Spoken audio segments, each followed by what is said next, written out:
Los fascistas que están hoy en el poder de Estados Unidos aprendieron muy bien de sus referentes nazis el principio gobeliano de que una mentira repetida 1000 veces puede convertirse en verdad.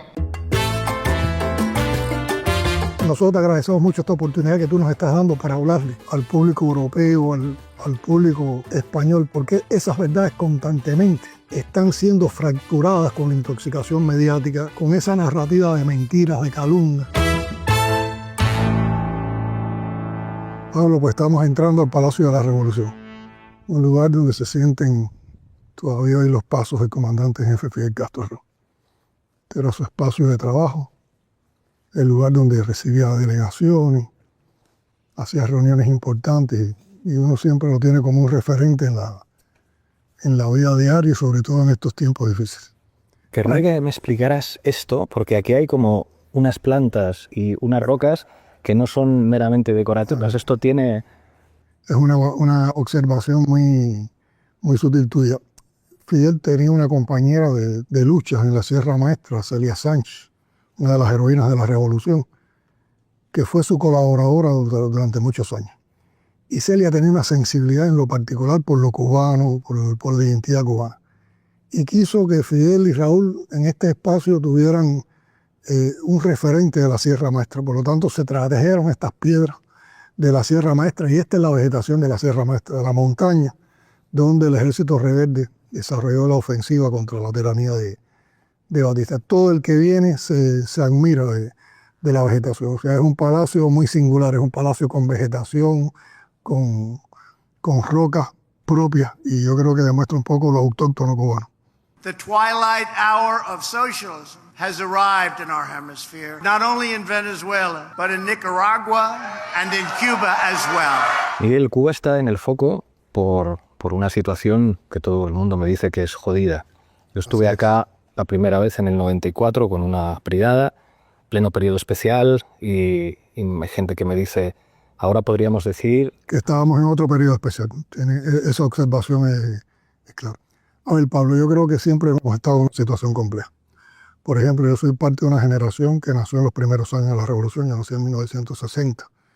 Cumplí un año al otro día de la victoria de Playa Girón. Y ya el 80% de la población cubana nació después de la Revolución. Por lo tanto, nosotros somos generaciones que nacimos bloqueados.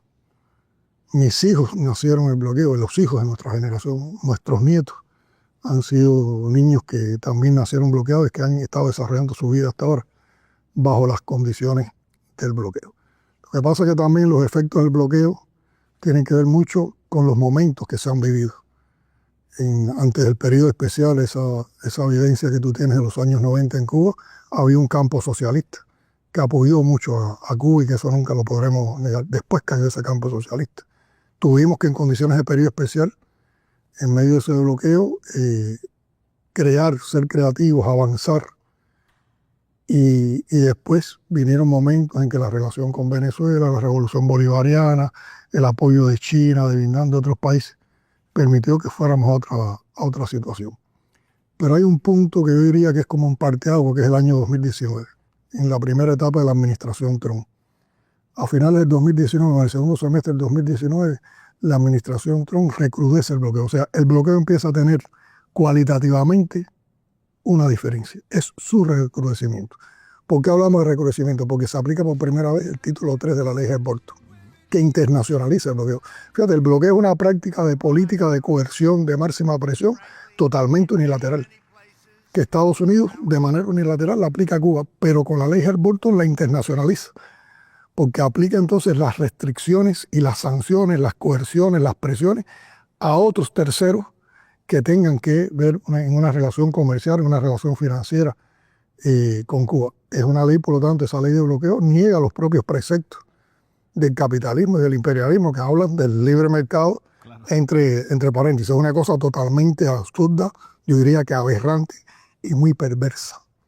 Muy perversa. Primero porque la sostienen con un concepto de calumnia, de mentira, de doble rasero. Lo que te critican a ti, no se lo critican a otros. Lo que es inaceptable para nosotros, para otros es aceptable. Entonces, en esa etapa se aplica el capítulo 3 de la ley de Burton, pero también nos incluye una lista de países que supuestamente apoyan el terrorismo. Cuando te aplican esa lista a nosotros terroristas, que nosotros hemos sido víctimas del terrorismo, y donde los actos terroristas contra Cuba se han producido, se han planeado desde los Estados Unidos.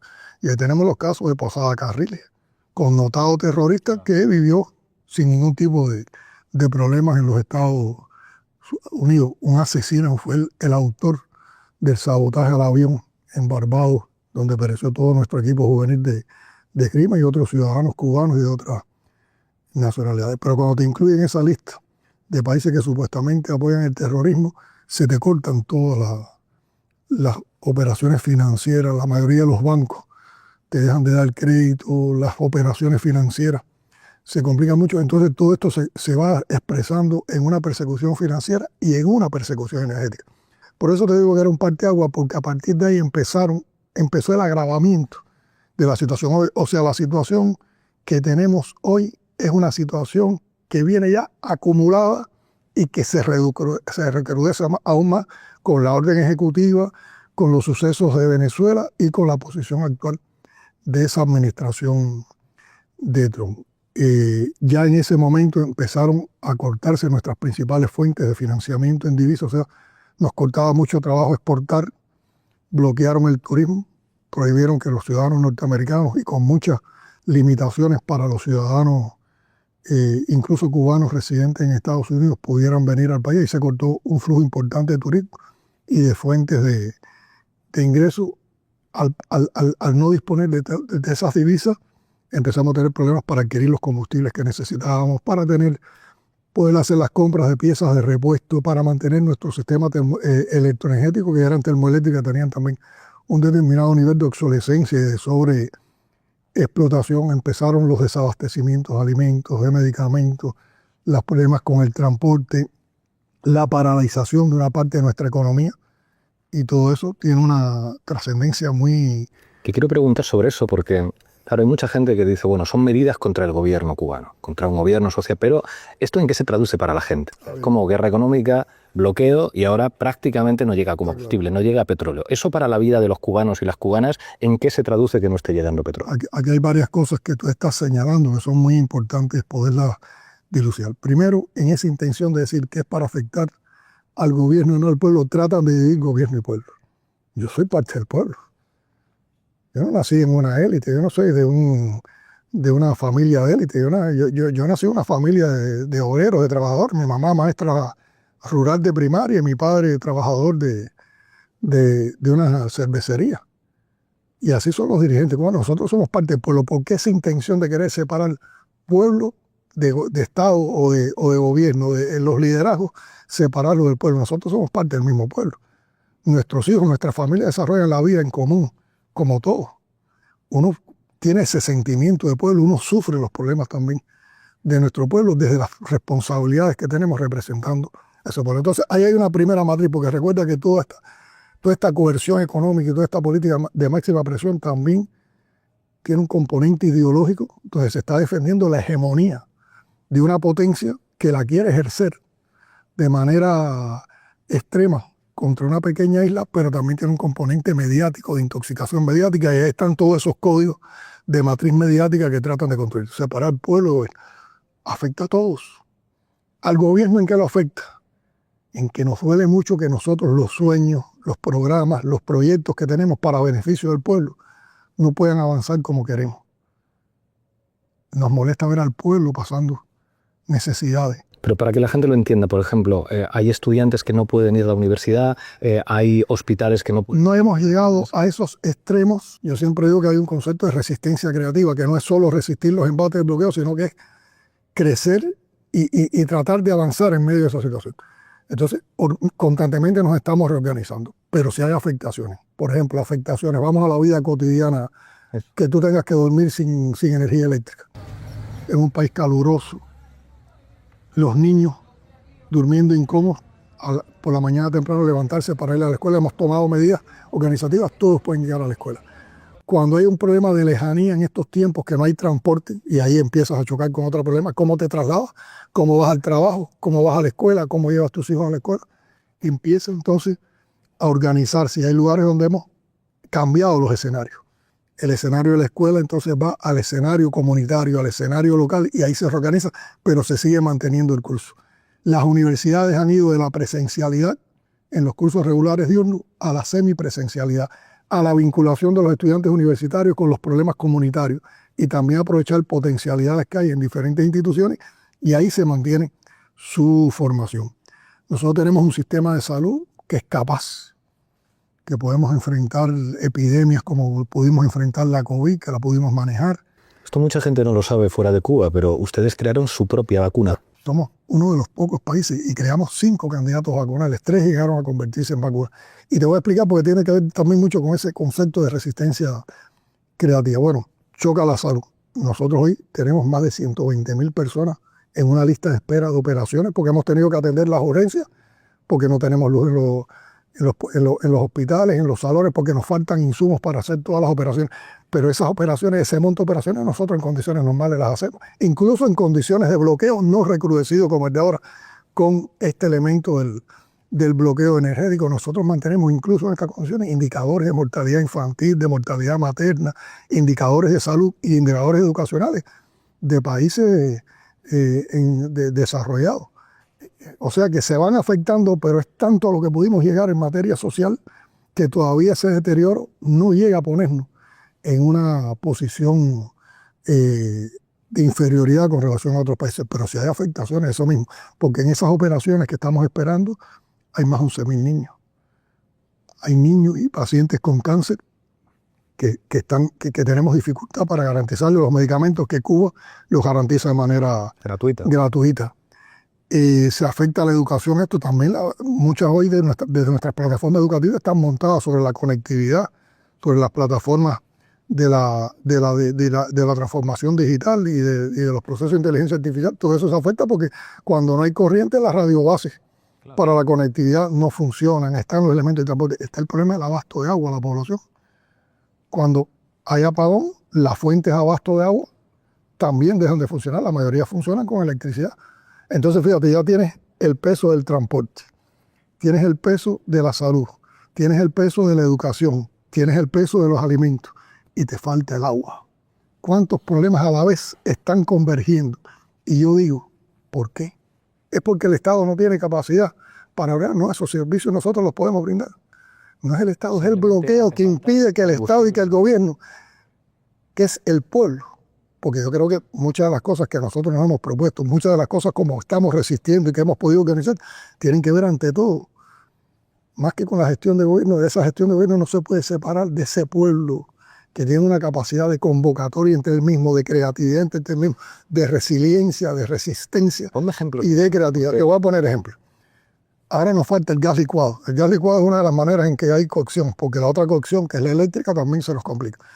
La gente en sus casas crea condiciones y uno hace un horno de carbón y el otro hace una hornilla. Han logrado formas de hornillas que funcionan con leña, los más eficientes. Los vecinos a nivel comunitario son capaces de hacer cocinas colectivas para cocinar varias casas a la vez. Hay muchas familias que han podido adquirir paneles fotovoltaicos o sistemas fotovoltaicos para su casa, ¿no? Y para ser independientes del sistema electroenergético nacional. Pero no se quedan con la solución solo en su casa. Sí, comparten, porque eso me la conté. Hay una solidaridad popular tremenda. Tengo placas en casa a los vecinos. Y le va a los vecinos una extensión. Y otros entonces dan para que la gente cargue las motorinas, o carguen los teléfonos, o carguen las tablets. Pero incluso hay viviendas que facilitan también para el propio gobierno y para las autoridades locales que se pongan, nosotros decimos punto visionado. Es un lugar donde hay un audio y donde hay un televisor. Y si hay apagón, de todas formas, la gente tiene un lugar donde buscar la información, donde ver el noticiero o donde ver la programación de televisión que se está ofertando. En las cosas que estamos haciendo electroenergéticamente también está el concepto de la movilidad eléctrica. Hemos ido también a la movilidad eléctrica para depender.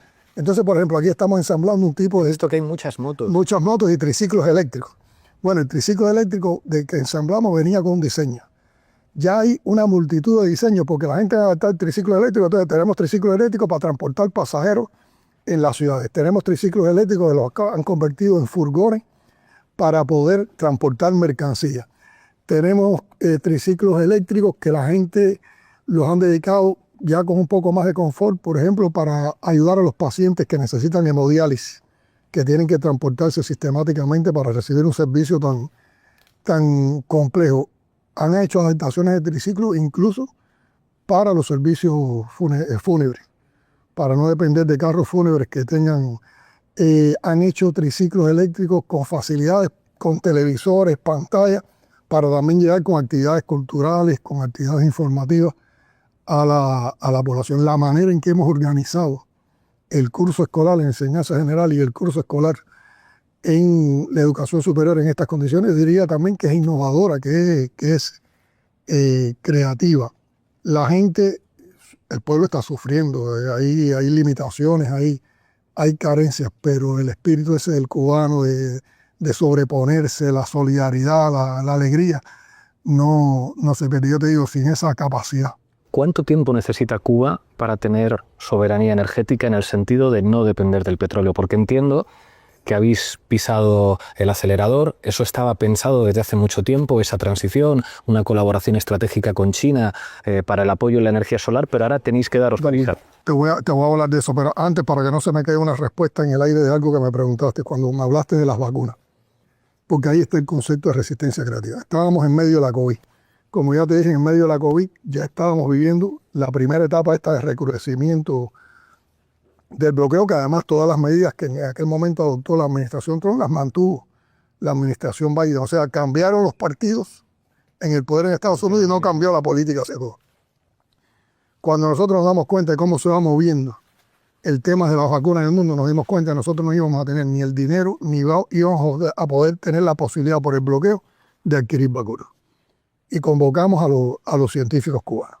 Le dijimos, es necesario para tener soberanía en el manejo de la pandemia, tener vacunas cubanas.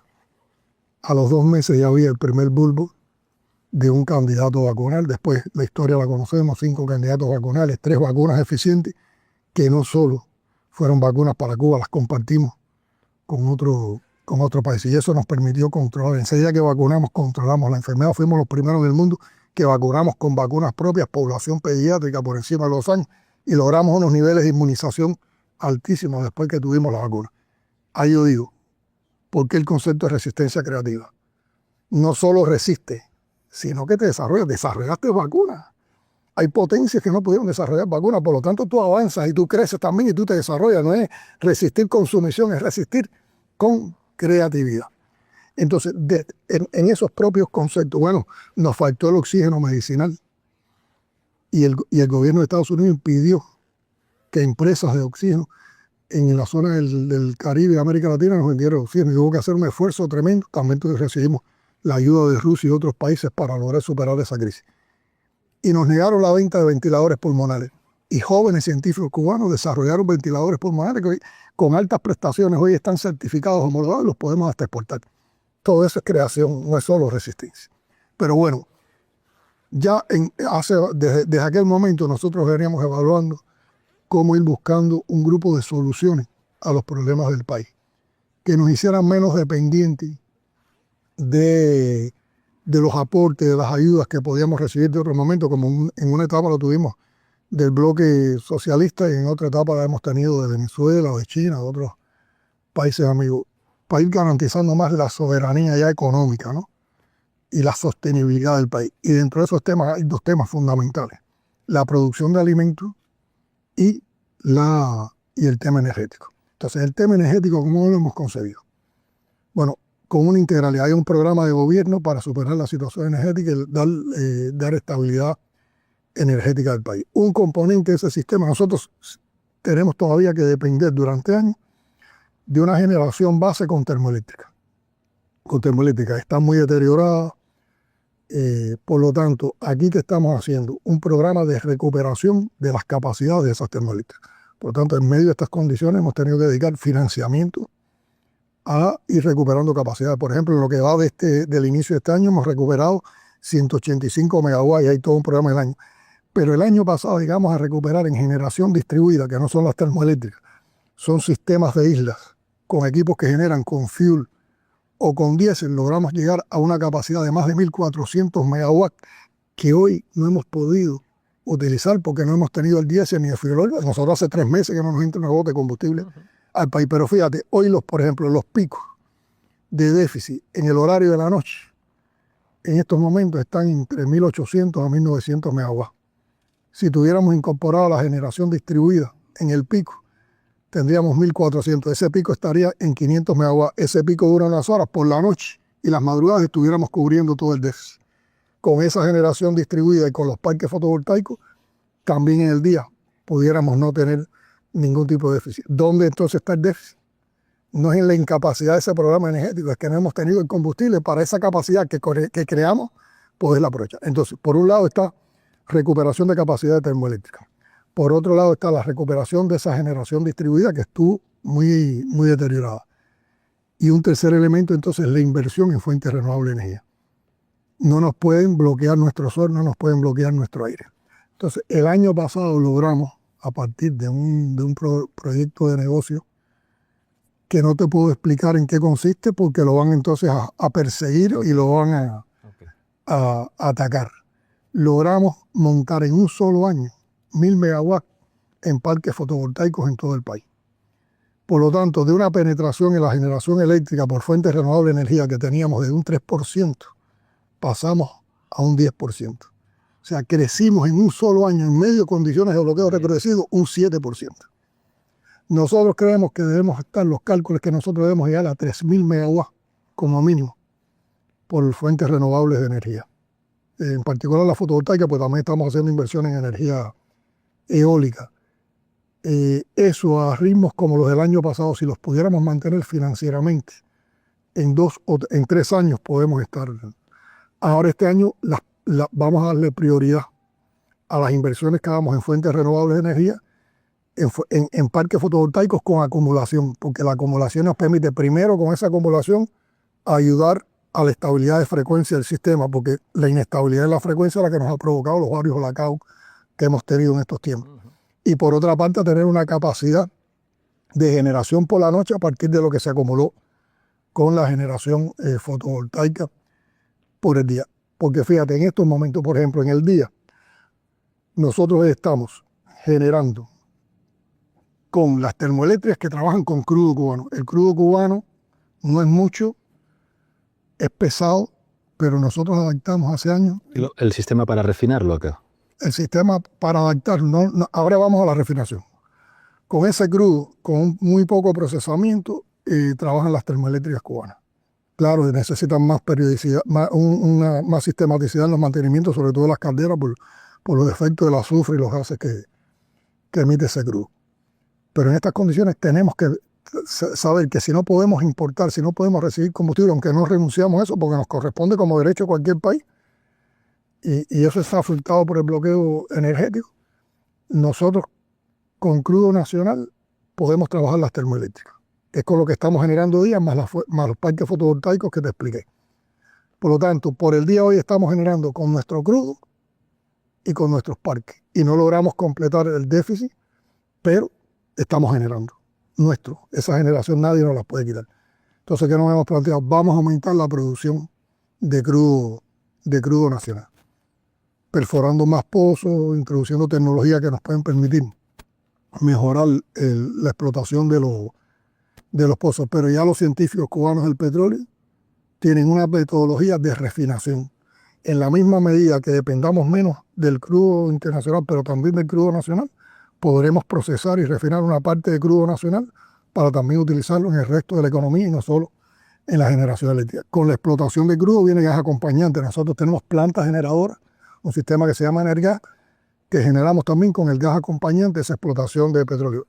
Si aumenta la explotación de petróleo, si aumenta la producción de petróleo, que de hecho en enero y febrero rompimos el decrecimiento que tenemos en la producción de petróleo y gas acompañante, y ya superamos los indicadores del año pasado y además estamos sobrecumpliendo lo que teníamos planificado. Por lo tanto, ya ahí tenemos un componente que nos permite avanzar. Está entonces seguir las inversiones en parques fotovoltaicos, energía renovable y el tema de la energía eólica. Estamos desarrollando los biodigestores, o sea, cómo tratando residuales sólidos, sobre todo en las zonas de vaquería, ganadería, podemos echar a funcionar sistemas que nos permitan dar gas para la cocción de comunidades, de asentamientos, pero también funcionando con gasogeneradores, tener niveles de generación eléctrica por esa vía y además quitamos carga contaminante. Es una cosa totalmente sostenible. Estamos haciendo también introducciones tecnológicas para aprovechar la biomasa. Por ejemplo, en el sector azucarero, podemos convertir con muy pocas transformaciones la generación eléctrica de los centrales azucareros para que en tiempo de no zafra, con biomasa, puedan entonces también generar electricidad. Y es algo también totalmente sostenible. A eso que hemos incorporado en esa estrategia, que no son solo las inversiones en generación, la movilidad eléctrica. En la misma medida que vamos creciendo en movilidad eléctrica, necesitamos menos combustible para las operaciones de la economía, la transportación. Entonces estamos creando capacidades con asociaciones económicas internacionales, también con el sector privado de la economía, de ensamblaje y producción de sistemas eléctricos, además de otras inversiones que estamos haciendo de compra de estos equipos. Próximamente vamos a comprar 400 vehículos eléctricos que nos van a servir para apoyar al sector de la salud y que nos daría una estabilidad en todos los policlínicos y hospitales del país. Hemos aplicado también medidas de incentivo para todo el que desde el punto de vista estatal o privado o cooperativo introduzca fuentes renovables de energía en el país, tanto para sus negocios como para la vida privada. Entonces, aplicamos incentivos desde el punto de vista de tarifa, o sea, el que comienza a generar electricidad con sistemas y entrega al sistema electroenergético nacional tiene una tarifa favorable y si lo mantiene en años. Les quitamos los aranceles en la importación de esas tecnologías y además damos un grupo de facilidades con relación a los impuestos por servicios, por utilidad, por instalación a partir de las que promuevan esa. Y se ha generado un ambiente, y yo diría participativo, pero también solidario.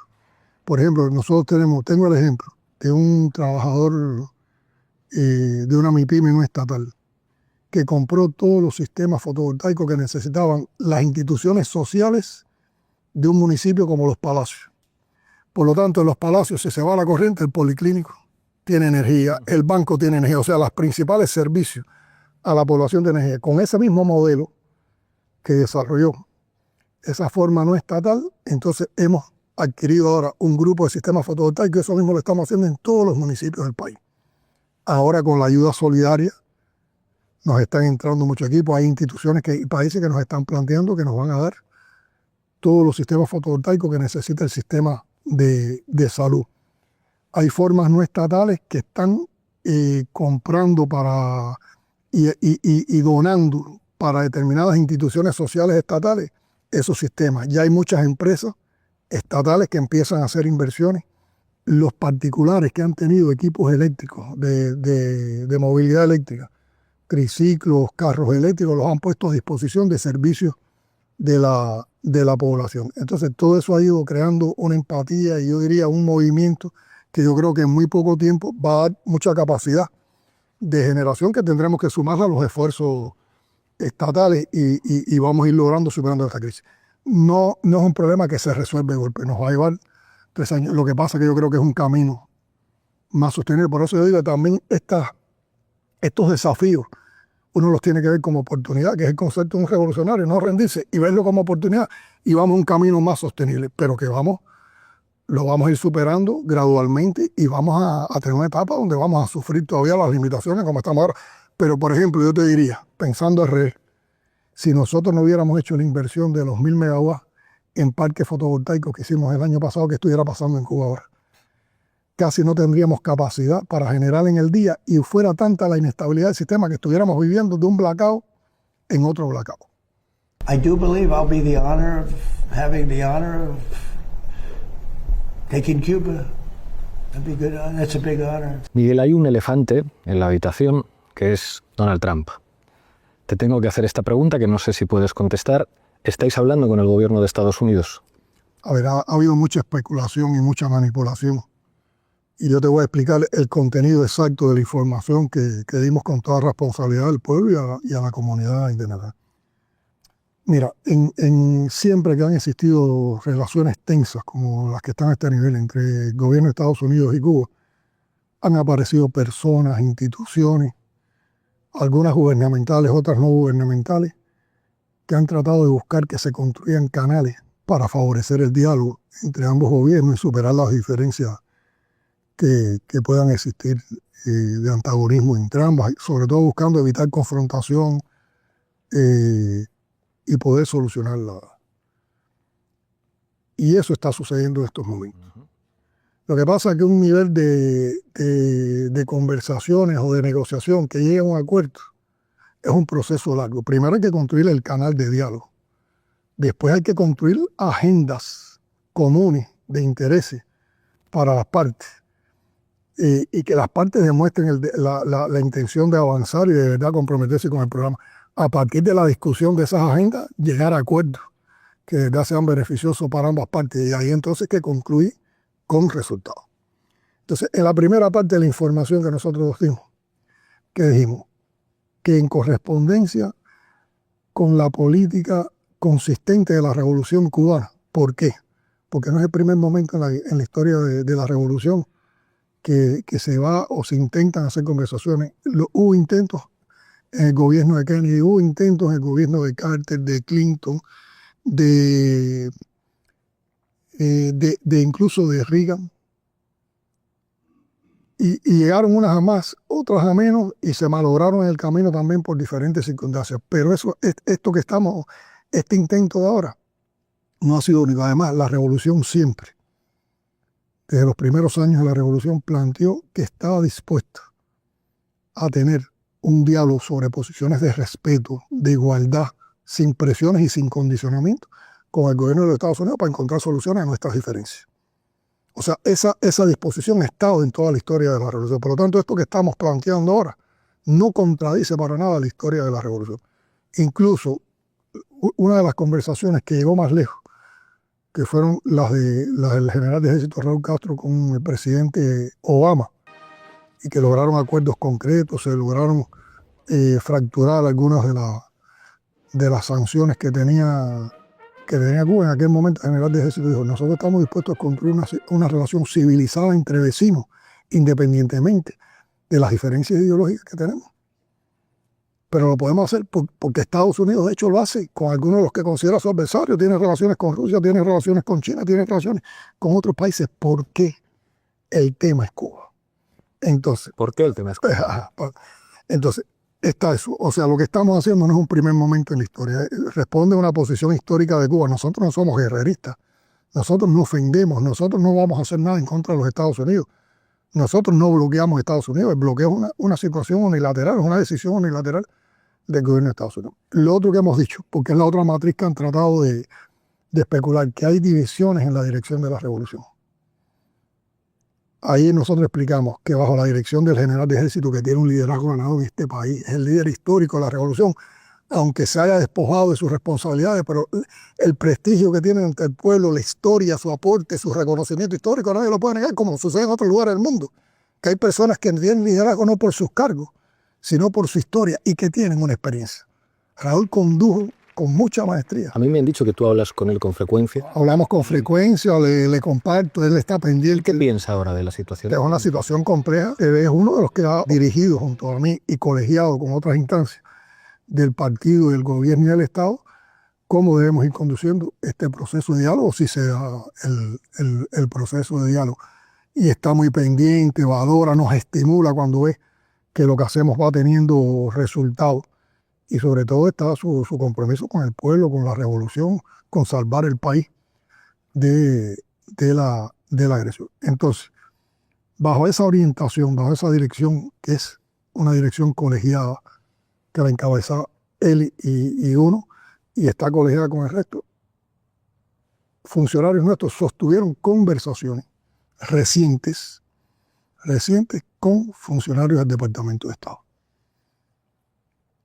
que van en la dirección de discutir nuestras diferencias bilaterales para encontrarle solución. ¿Ellos qué quieren? ¿Ellos qué piden? Todavía ese momento nos ha llegado. Hemos iniciado la conversación para, si hay disposición, poder entonces construir una agenda de discusión, de debate que pueda llegar a negociaciones. Por eso nosotros planteamos, y además esto ha sido estimulado, ha sido facilitado por operadores internacionales. Entonces, ¿Puede decir cuáles son? no queremos decir, no queremos quemar esa fuente. Además, siempre estas cosas se hacen con mucha discreción, y nosotros lo hemos abordado con seriedad y con mucha responsabilidad porque es un proceso muy sensible. Entonces, ¿cuáles son los propósitos? Primero, determinar cuáles son las diferencias bilaterales a las cuales le podemos encontrar solución. ¿Qué podría ser? O sea, ¿de qué está dispuesto Hay a miles negociar de temas. O sea, cuestiones económicas, Hay miles de de temas. acciones de Estados Unidos. Se puede hablar de las inversiones, se puede hablar de cómo puede participar el gobierno de Estados Unidos en la economía cubana, pero están los temas migratorios, los temas de lucha contra el narcotráfico, contra el terrorismo, por la seguridad de la región, los temas medioambientales, los temas de colaboración científica, de colaboración educacional, de colaboración. Hay miles de ¿Y temáticas. qué sería inaceptable para Cuba? Para Cuba, primero, que nos condicionen de que para conversar hay que adoptar una determinada posición que respeten nuestra soberanía, nuestra independencia y nuestro sistema político como nosotros respetaríamos. Esas cosas no están en discusión. Esas cosas no están en discusión. Que trabajemos con un criterio de reciprocidad y de apego al derecho internacional. Entonces, busquemos esas diferencias bilaterales en las que podemos encontrar soluciones. Que tengamos la voluntad de ambas partes para avanzar en ese proceso. Que seamos capaces de encontrar áreas de cooperación que nos permitan enfrentar las amenazas y lograr que haya paz y seguridad para ambas naciones y también para la región, porque nosotros somos parte de un acuerdo de Cuba en la región, en una conferencia de la CELAC, cuya sede fue La Habana, donde se acordó una proclama de paz para América Latina y el Caribe. Y por otra parte, nuestra convicción es no responder a manipulaciones, porque es un proceso serio, que con mucha responsabilidad, con mucha sensibilidad hay que conducir, porque es un proceso que afecta los vínculos bilaterales. Por lo tanto, tenemos que crear espacios de entendimiento que nos permitan avanzar en soluciones y que nos alejen de la confrontación. Y todo eso hacerlo con ese sentido de respeto, de igualdad, de equidad y de respeto a cosas que son elementales, que no entrarían para nadie en una discusión de cuestionamiento del sistema político, de imposición o de pérdida de la soberanía y la independencia. Claro, este es el escenario bueno. Ese es el Escenario que quiere Cuba, un escenario de diálogo con respeto a la soberanía, pero hemos visto que Trump ejerce la amenaza militar y a veces la lleva a cabo. Yo entiendo que este es el escenario más complicado. Sí. Hay una imagen que se ha hecho viral, Silvio Rodríguez diciendo, si entran, que me den mi AKM. Eso... Esa es una expresión que incluso es simbólica. Eso que dice Silvio es un símbolo de cuál es la convicción de la mayoría del pueblo cubano. O sea, nosotros no queremos guerra. Nosotros queremos diálogo, queremos llegar a esa situación de este espacio que tú dirías que sería lo ideal. Pero si ese espacio no se da, nosotros estamos dispuestos, y te lo digo con la convicción profunda que tengo, que haber compartido con mi familia, de que nosotros damos la vida por la revolución. Porque hay una historia de más de 150 años de revolución, porque este país tiene mucha experiencia, cuánto fue humillado, cuando fue colonizado, cuando fue neocolonia, cuando los gobiernos cubanos eran lacayos del gobierno de Estados Unidos, cuando se depredaron casi todos nuestros recursos que los dominaban empresas norteamericanas, y todas las miserias, los males que la revolución eliminó en este país.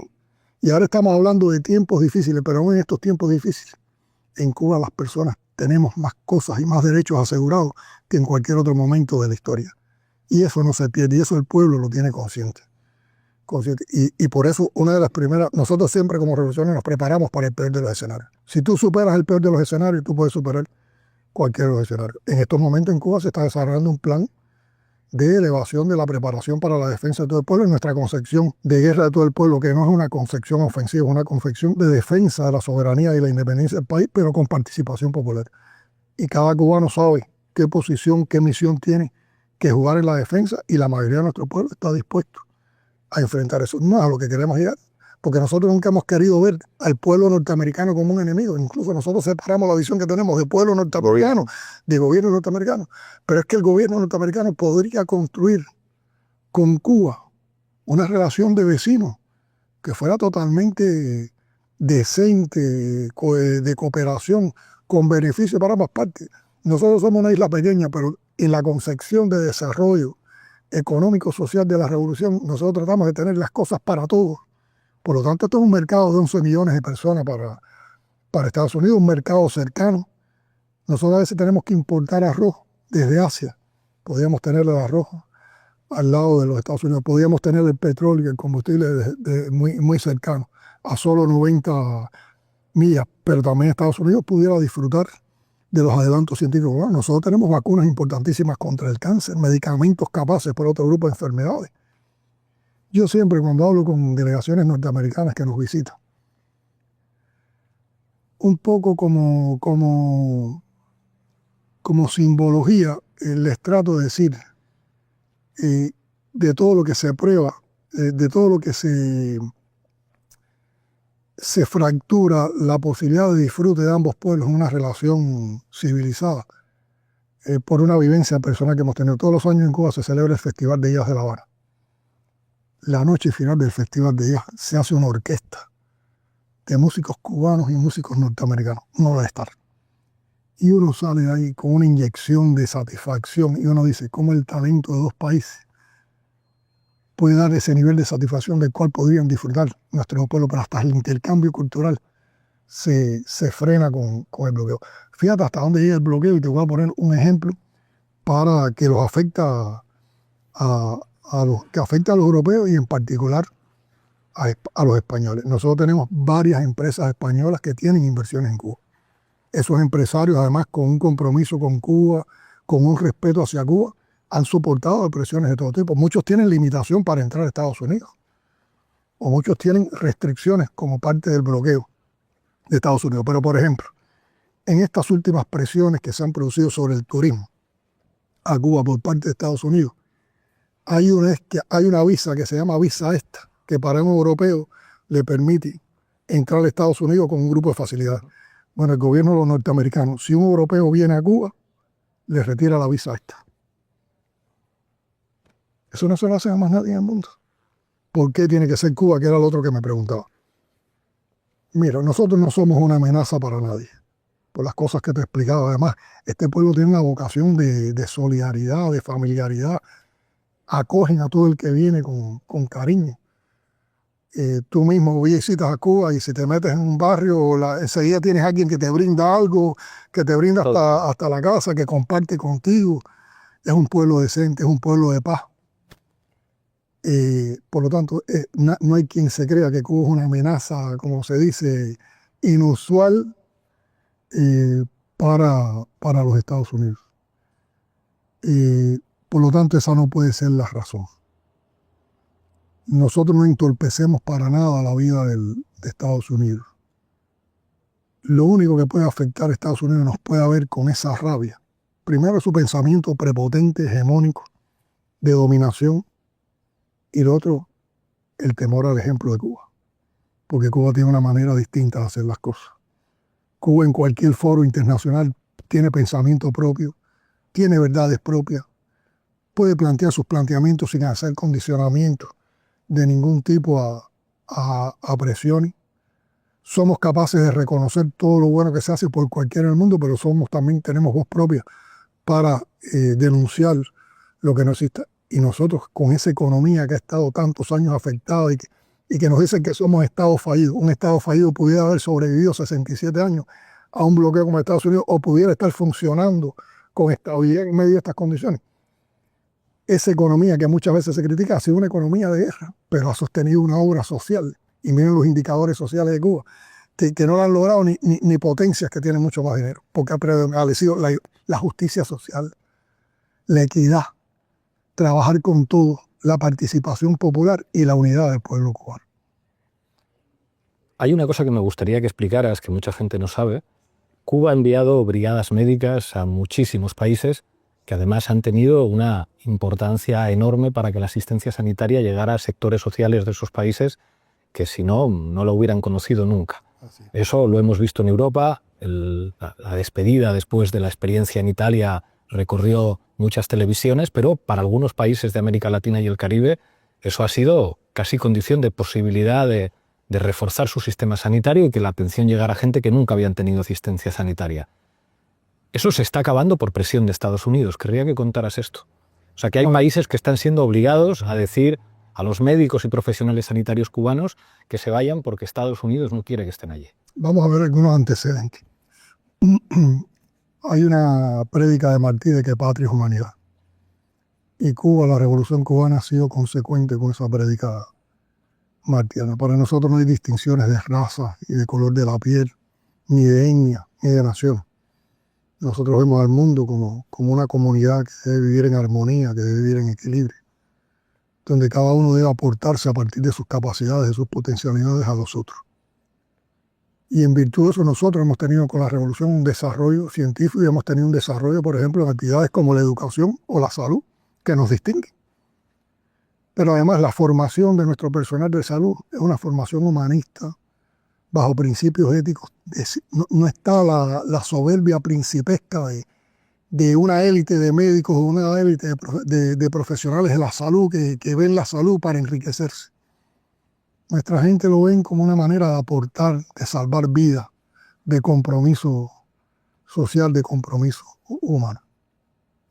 Y desde los primeros años de la revolución, un grupo de países que tenían determinadas circunstancias de desventaja y que querían desarrollar programas sociales en función de su comunidad, nos pidieron ayuda médica. La primera misión fue a Argelia, en los años de la revolución argelina. Y después esa fue una práctica que se sistematizó.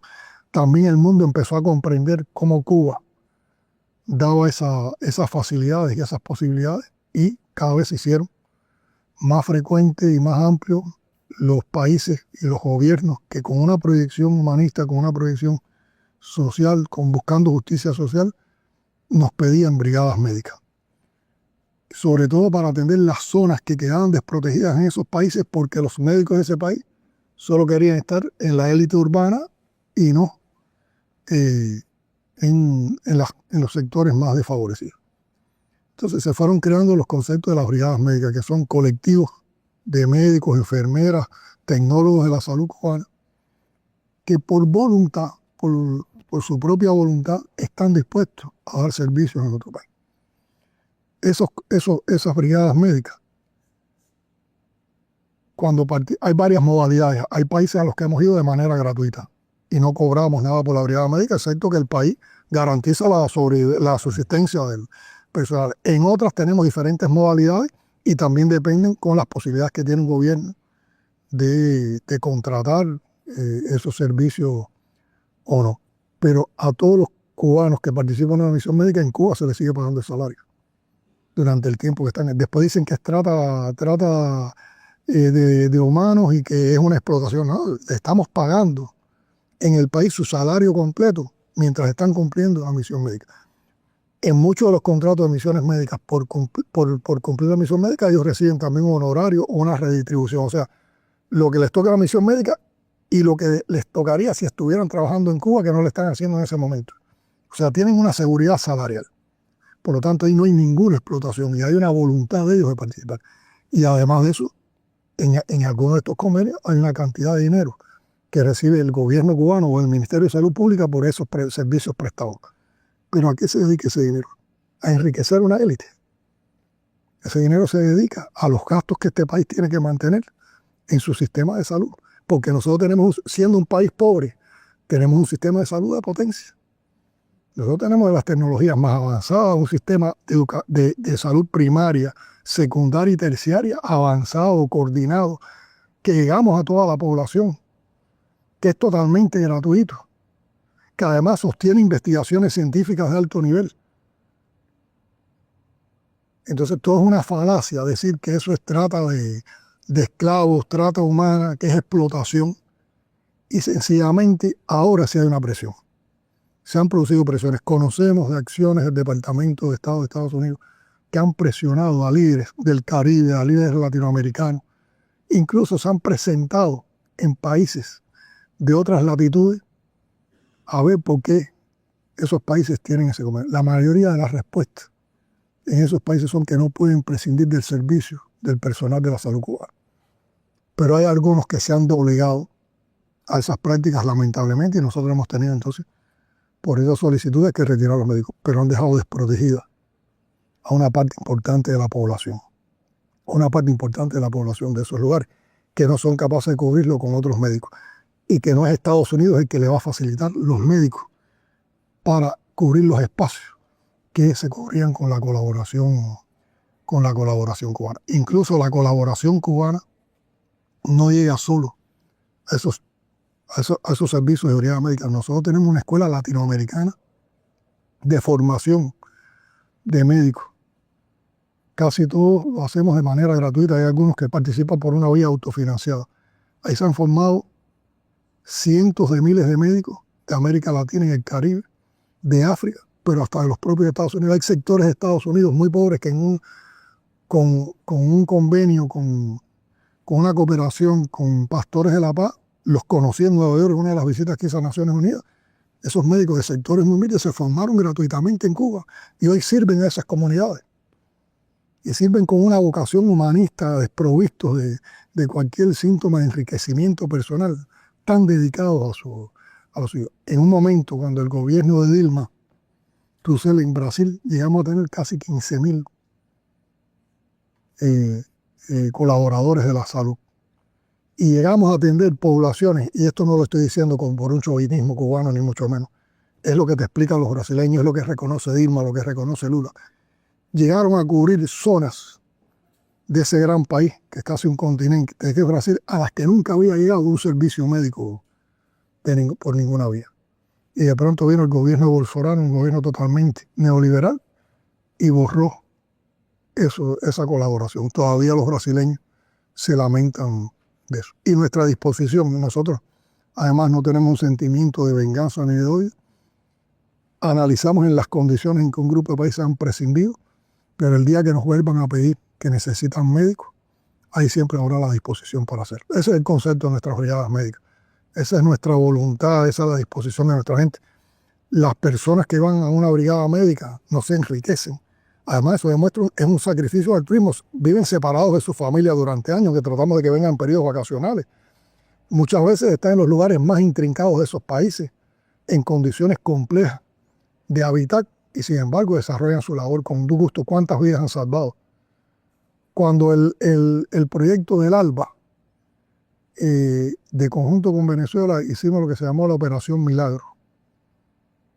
Millones de latinoamericanos de manera gratuita que tenían afectaciones de la vista, tenían enfermedades por las cuales casi estaban ciegos que se podían resolver, recobraron la visión. Y eso fue con médicos cubanos.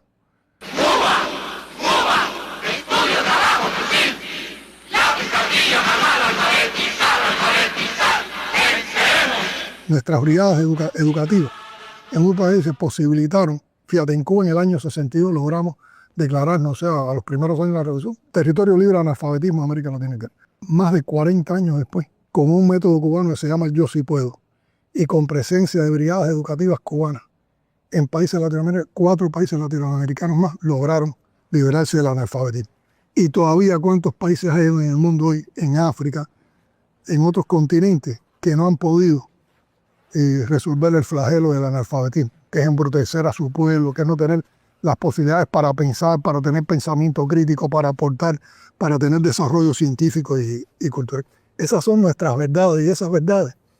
Por eso nosotros te agradecemos mucho esta oportunidad que tú nos estás dando para hablarle al público europeo, al público español, porque esas verdades constantemente están siendo fracturadas con la intoxicación mediática, con esa narrativa de mentiras, de calumnia, de asesinato de reputación, que es uno de los componentes de esta guerra ideológica, cultural y mediática que estamos enfrentando. Y aquí es donde, por eso yo siempre uso mucho la expresión de la perversidad de la política del gobierno de los Estados Unidos hacia Cuba. Porque una potencia, la principal potencia del mundo, tiene que recurrir a prácticas tan perversas, a prácticas tan oscuras, a prácticas tan inmorales, tan indecentes, para soyugar a una pequeña isla? Y ahí volvemos a la respuesta de tu pregunta. ¿Por qué es el ejemplo? Hay una cosa de la que me he enterado hoy, que me ha llamado mucho la atención, que querría que explicaras. Claro, Estados Unidos no deja que entre petróleo, entonces para las cubanas y los cubanos es muy difícil conseguir gasolina Es dificilísimo. del móvil, que puedes estar esperando muchos días. Porque las disponibilidades, prácticamente estamos con la disponibilidad de lo que teníamos, de lo que había. Pero resulta que la Embajada de los Estados Unidos ha pedido al gobierno cubano: oigan, ¿nos dejan a nosotros importar gasolina para los coches de nuestras embajadas? ¿Cómo ha sido esto? Es inmoral, ¿no? El tema no es... Si el pueblo completo está viviendo las restricciones que tú impusiste y te quieres salvar tú solo tú, no. Busca una solución al bloqueo energético y todos tendremos combustible. Tendrá el pueblo cubano, tendrán todas las instituciones del país, las privadas, las estatales, y tendrán todas las embajadas. Pero tiene que ser en igualdad de condiciones. Porque no puede ser que el culpable... Que los únicos coches... que el culpable de esto sea ahora el que aparezca como víctima o es el que saque ventaja de una situación. Eso es inmoral, eso es indecente. El día de ayer, el presidente López Obrador, que está ahora en retiro, escribió algo en sus redes sociales y dijo: me siento muy herido por lo que le pasa al pueblo de Cuba. Hay algo que siempre ocurre con el pueblo cubano y con Cuba también, que es que sigue siendo un significante que moviliza conciencias en todo el mundo. Y pueden pasar los años, pueden cambiar muchas cosas, pero sigue ocurriendo, como con la causa palestina. Es decir, hay cosas como que hacen que mucha gente diga: esto no puede ser. Andrés Manuel López Obrador, que no dice nada, o sea, que es un expresidente de México que dice me voy, y prácticamente no ha aparecido y no utiliza las redes sociales, y rompe su silencio por segunda vez después de más de un año para decir Cuba. Y es el significante de mucha más gente pues, que han venido aquí con la flotilla, con el encuentro de la Internacional Progresista. ¿Qué sienten ustedes cuando ven esa solidaridad que aparece, a pesar de que muchos estados todavía son reticentes, que tienen miedo a Estados Unidos, y que sigue habiendo gente que dice estamos dispuestos a ser solidarios con Cuba? Eso te mezcla una amalgama de sentimientos. Primero hay un sentimiento de admiración, respeto y compromiso por esos que nos ayudan, por esos que son solidarios. Yo tengo la vivencia cuando hemos estado en encuentros con personas que vienen a la solidaridad en Cuba, o cuando por viajes de trabajo siempre tenemos la posibilidad de reunirnos con los amigos de Cuba en otros países, ver cómo el centro de la vida de tanta gente en tan diversas latitudes en el mundo es Cuba. Y cómo el tema Cuba es capaz incluso de unir diferentes tendencias. Y yo creo en la especie humana, en la condición humana. Yo creo que la mayor parte de las personas en el mundo, independientemente de credos y de ideologías, son buenas personas.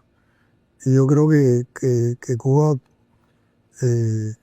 ha demostrado ser una causa justa. Yo diría que es una causa que podía ser abrazada por la mayoría del planeta, y entonces despierta muchas simpatías, también la manera en que Cuba apoya, en que Cuba da solidaridad. Entonces ese primer compromiso, ese primer sentimiento de respeto, compromiso y admiración, porque tú dices, ¿cómo es posible que en tal lugar del mundo haya personas que el centro de su vida es defender Cuba, y además lo hacen con una voluntad y con una sistematicidad tremenda? Y compromiso porque sabemos que no podemos defraudar a esos que lo hacen porque ven en Cuba una esperanza, o porque ven en Cuba el triunfo de una utopía, o porque ven en Cuba lo que ellos quisieran tener en sus países. Hay también el sentimiento ese de intimidad, de relación que se forja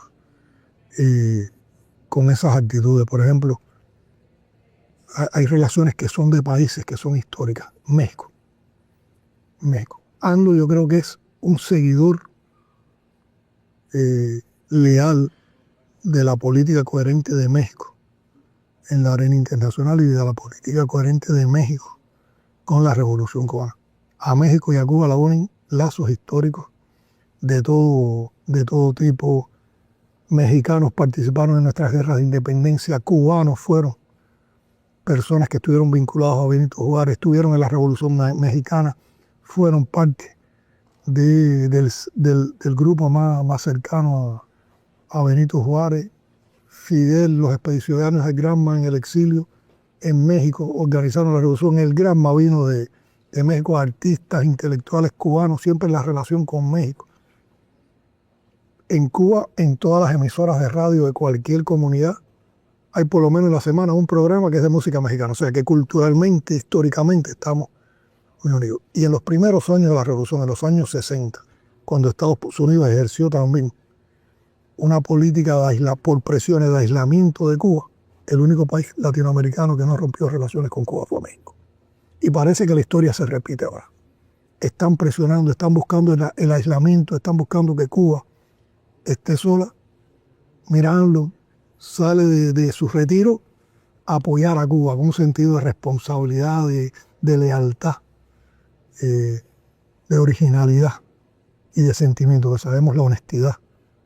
Pero Claudia, la presidenta de México, que admiramos y queremos, y que cada vez gana más admiración en el pueblo cubano, no sé cuántos cubanos y cubanas quisieran poder decir personalmente a Claudia lo que la admiran, lo que la aprecian. Claudia todos los días está defendiendo a Cuba, todos los días está buscando la manera en que nos puede ayudar, todos los días está desafiando patrañas de intoxicación mediática contra Cuba. Entonces, eso teje también una relación de compenetración, de integración y de responsabilidad.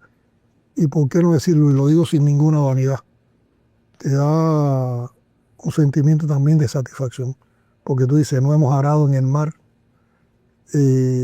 hemos brindado, pero también estamos recibiendo, no porque uno lo haga a cambio, sino porque lo que creo que lo que triunfa es esa idea de que todos nos podemos ayudar, que si todos nos ayudamos el mundo es mejor.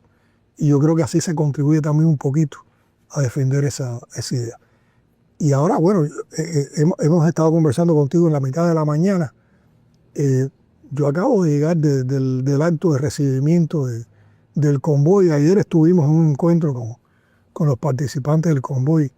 Yo estaba totalmente emocionado ayer. Yo salí totalmente emocionado hoy de ese acto. En tan poco tiempo, tanta gente de diversas latitudes, que además son gente de sectores humildes de la población, se han convocado, se han pagado pasajes, han recaudado sistemas fotovoltaicos, alimentos, medicamentos, y vienen con esa disposición de entrar a Cuba, pero además lo hacen con un sentido de altruismo.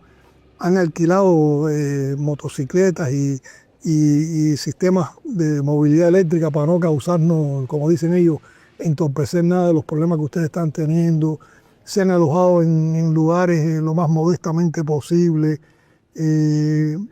Están intercambiando con el pueblo para conocer de verdad las verdades de boca de ese pueblo, que yo te digo que eso además refuerza convicciones, refuerza compromisos y te lleva a un sentido de lealtad y de fidelidad. No los podemos traicionar, no los podemos defraudar. Yo creo que están todos esos sentimientos juntos, y sobre todo triunfa una idea: Cuba no está sola.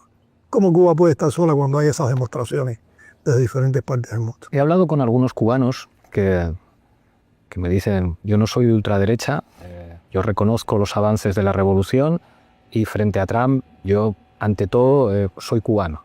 Pero me gustaría que nuestro gobierno a veces hiciera autocrítica también, porque no siempre entendemos que ha hecho todo bien. Claro, es muy difícil hacer todo bien cuando estás en el gobierno. Si tuvieras que hacer balance de las cosas que si pudieras volver atrás, ¿harías de otra manera? A ver, nosotros constantemente nos estamos mirando por dentro y nos estamos criticando. Incluso los debates que hemos hecho en los últimos tiempos han sido debates muy medulares sobre la situación cubana. No tanto para ver siempre las culpas, ¿no? Que uno busca, bueno, qué responsabilidad ha tenido en que esto no marche de una manera u otra, porque está siempre el estigma esa de bloqueo y de plaza sitiada, bloqueada, pero sino para qué podemos promover para avanzar más. Y en ese sentido de cosas hay todo un grupo de transformaciones que hemos iniciado, que no son de este momento, que venían ya desde años anteriores. Lo que pasa es que todo también, además de lo que puede haber en incapacidad o en insuficiencia nuestra, tiene que ver también con los límites que te pone el bloqueo en avanzar. Nosotros tenemos sueños postergados, realizaciones pendientes, cosas que no han podido marchar a los ritmos que veo. Pero por ejemplo, nosotros hemos sido muy críticos con la burocracia hemos sido muy críticos a veces con la integralidad con que se aborda un problema para solucionarlo, no con la rapidez en los trámites, con la rapidez en dar respuestas, con algunos problemas de organización en determinados sectores o de creatividad en determinados sectores. Y sobre todo estamos sometidos a la crítica del pueblo. Todos nosotros tenemos que rendir cuentas en diferentes momentos del año ante la población, ante instancias de dirección, y eso siempre te lleva a que tú mismo te estés revisando constantemente. Y tomamos muy en cuenta todo. Nosotros constantemente estamos viendo los estados de opinión de la población, tratando de encontrar la respuesta. Muchas decisiones de los últimos tiempos trascendentales, como la Constitución, el Código de las Familias, el Código de la Niñez, Juventud y Adolescencia, el programa de gobierno para enfrentar la economía, la hemos llevado a procesos de consulta popular. Incluso, en algunas ocasiones, en algunos de ellos, hemos hecho 2 ejercicios ampliamente democráticos, consulta popular y referéndum. Y sin embargo, por ahí se dice que no somos democracia, que no tenemos en cuenta la participación del pueblo. Y yo siempre le pido a los compañeros de los equipos de trabajo, de gobierno, del partido, de las instituciones, que todo lo que nos propongamos hay que buscarle una salida de participación y control popular. Participación y control popular. Y dentro de esa participación, los jóvenes. Que los jóvenes se sientan que están aportando, que pueden participar, que se tienen en cuenta sus ideas, que se tienen en cuenta sus aportes. Y nada de esto es ideal. Son procesos muy complejos y los hacemos en situaciones muy complejas. Quiero terminar con algo que estamos aquí en Roca de Sierra Maestra, Venezuela. El secuestro de Nicolás Maduro, 32 cubanos dan su vida defendiendo a un dirigente político de otro país. No es la primera vez que cubanos protegen a dirigentes políticos de otros países. Te querría pedir unas palabras sobre esos hombres. Yo creo que ese fue un hecho que conmovió a toda la comunidad de la población cubana en el país. Yo recuerdo que en la madrugada empezamos a tener las primeras noticias de lo que estaba pasando en Venezuela. Eran noticias muy inexactas, hasta que supimos que había 32 compañeros nuestros caídos. Y recuerdo que enseguida nos dirigimos a Palacio, convocamos a los compañeros del partido, a organizar un grupo de ideas de cómo apoyar a Venezuela, de cómo denunciar lo que fue una agresión totalmente brutal e ilegal, secuestrar a un presidente y extraerlo del país para llevarlo a Estados Unidos. Y recuerdo que a las 8 de la mañana empezamos a convocar al pueblo para una tribuna abierta en la tribuna antiimperialista de denuncia para que estuviera a las 10 de la mañana. Pensando que podíamos reunir miles de personas. Y continuamos trabajando y mientras tanto había gente preparando. Yo llegué con parte de la familia y con otros compañeros de trabajo a las 9:30 a la tribuna antiimperialista. Aquello estaba desbordado, Pablo. La gente enardecida, la gente con un sentimiento muy fuerte y de mucho compromiso, en una magnitud que yo no pensaba que en 2 horas solamente se pudiera movilizar tanta gente. A tal punto que tuvimos que demorar que empezara aquel acto porque no había dado tiempo a prepararlo técnicamente, o sea, a montar las pantallas, a montar el audio. O sea, la gente fueron más rápido que todo lo otro que nosotros pudimos hacer para asegurar la realización del acto. Y fue un acto muy sentido, y después las reacciones de las personas del pueblo ante eso fue... Y a los pocos días regresaron los restos de nuestra gente. Una marcha de pueblo combatiente, pasamos frente a la embajada de los Estados Unidos en Cuba, acto, de ahí yo pronuncié un discurso, y después la marcha. Aquello fue totalmente elevado desde el punto de vista emocional, desde el punto de vista de unidad, desde el punto de vista como eso. Y lo que estaba desfilando no era un pueblo derrotado, estaba desfilando era un pueblo firme, reafirmando convicciones. Y yo creo que hay mucho simbolismo en ese hecho. Y la vida lo dirá cuando pase la historia. Cuál fue la verdadera dimensión de lo que protagonizaron esos cubanos que son héroes para nosotros, son héroes porque 72 cubanos fueron capaces de tener, en desventaja numérica, en desventaja tecnológica, en desventaja de todo tipo, a una fuerza élite de los Estados Unidos, y además en una situación de sorpresa, que no son capaces de hacer millones de cubanos defendiendo la isla, defendiendo la revolución, defendiendo la patria. Yo recuerdo que inicialmente en algunos pronunciamientos del presidente de los Estados Unidos estuvo reconocer que se habían batido duro, que hubo resistencia. Después esos comentarios se han perdido, a lo mejor se han arrepentido de lo que dijeron, pero creo que dieron una lección. Muchos de ellos eran jóvenes. Muchos eran jóvenes que nunca habían estado en combate, pero que tenían una preparación y demostraron que tenían una preparación para enfrentar eso.